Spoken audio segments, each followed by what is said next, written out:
흔히 비즈니스에서 2위와 3위가 손을 잡는다면 1위 입장에선 단단히 긴장할 수밖에 없겠죠. 하지만 조선업계에서는 이런 방식이 통하지 않고 있습니다.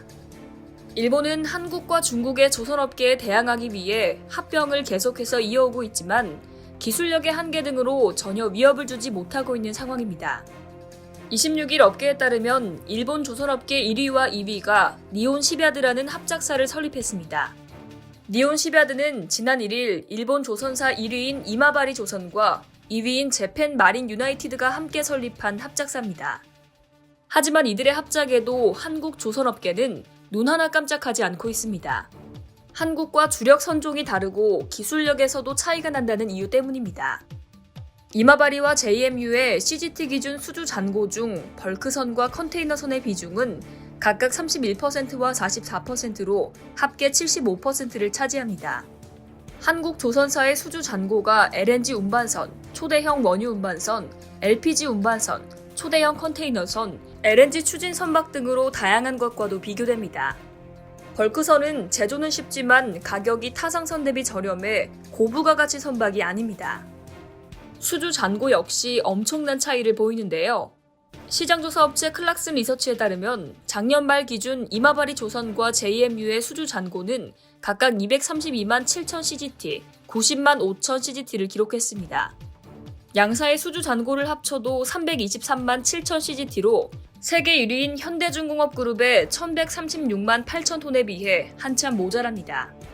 세계 3위 수주 잔고를 보유한 삼성중공업, 4위인 대우조선해양의 각각 550만 3천 CGT, 468만 1000 CGT와 비교해도 많이 부족한 수준이죠. 일본은 1950년대부터 70년대 초까지 세계 조선 산업을 선도했습니다. 하지만 1970년 석유 파동 여파로 구조조정을 단행했고 그 사이 한국은 저렴한 원가 경쟁력을 바탕으로 빠르게 입지를 키워나갔습니다. 일본은 1988년 조선소 22개 그룹 44개사를 8개 그룹 26개사로 재편하는 2차 구조조정을 단행했습니다. 이 과정에서 설계와 연구개발 인력을 대거 퇴출하고 대학의 조선업 및 해양 관련 학과를 폐지하기에 이릅니다. 이는 일본의 조선업 경쟁력을 바닥으로 추락시킨 결정적 요인인데요. 최근 10년 동안 일본 조선의 현주소를 단적으로 보여주는 사건이 발생했습니다. 2013년 6월 인도양을 지나던 일본 해운사 MOL 소속 컴포트호가 예멘에서 약 370km 떨어진 해상에서 중앙부 균열로 인해 두동강나 좌초했습니다. 지난해에는 일본 조선사가 건조한 화물선 와카시오호가 인도양의 섬나라 모리셔스 인근 해안에서 산호초에 부딪혀 좌초하기까지 했는데요.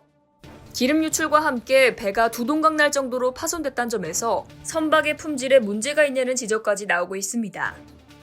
설계와 개발 인력 등을 오래전에 퇴출시킨 일본 입장에서는 조선업 부흥을 위해 선택할 수 있는 수단은 단 하나였습니다.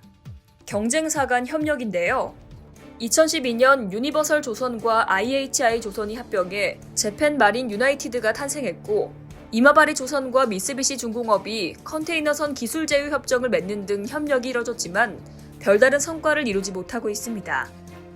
영국 조선해운 분석기관인 클락슨 리서치의 국가별 수주 통계에 따르면 지난해 전 세계 선박 발주량 1924만 CGT 가운데 일본의 수주는 137만 CGT로 점유율이 7%에 그쳤습니다. 1위 한국의 수주량 대비 5분의 1에도 못 미치는 수준입니다. 현지 언론조차 양사의 협력이 한국과의 경쟁에서 별다른 효과를 발휘하지 못할 것이라며 부정적인 견해를 내놨습니다. 아사히 신문은 일본의 상위 2개 회사가 한국, 중국과 경쟁하기 위해 손을 잡고 있지만 격차가 쉽게 해소될 가능성은 없다고 평가절하했습니다. 이상 여의도TV였습니다.